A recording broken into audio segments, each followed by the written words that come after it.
I've always been a Christian, always gone to church, but I realized then this was bigger than I was. So my story kind of goes back to 2013. My father and my sister at the same time had been diagnosed with cancer. So in 2013, my dad passed away. And then just moving forward, we went through all that. The next following year, my sister, who also had cancer, she also passed away. In 2020, right at the end of the pandemic, my brother, I have an older brother too, he died of a heart attack. So it's just me and my mom's all that's left now.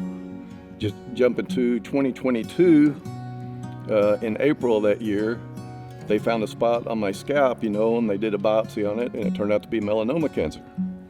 They did surgery on it, took the spot on my scalp off.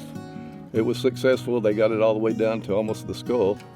And anyways, it went forward to my 6-month checkup, and I went through another PET scan, and then it turned out the melanoma had moved to my lungs.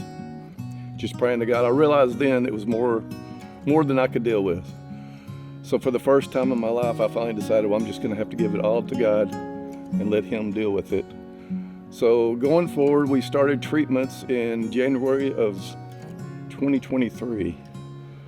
And luckily I didn't have to do chemo or radiation or anything like that, where it makes you real bad sick. They have new therapies now, it's called an immunotherapy. And they put me on this, and it teaches your immune system to fight the cancer cells. So I think it came out to 76 treatments altogether. And about 6 months into it, the spots on my lungs were gone.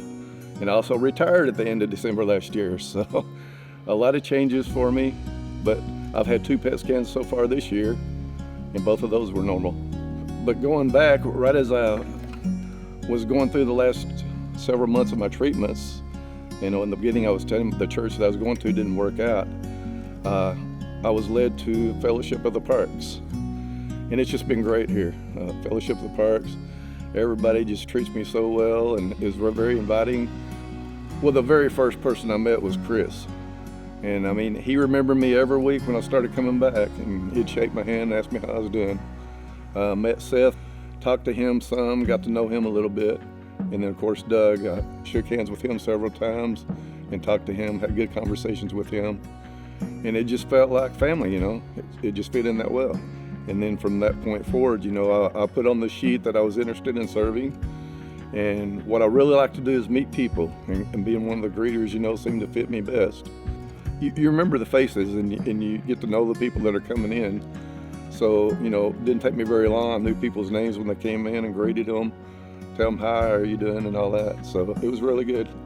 I know more people's names in this church now than I knew in the previous church in the 15 years I went there. All of the things that I've been through has been something that any but one else can go through out there. If God can, help me the way that He did, I know He can do it for you as well.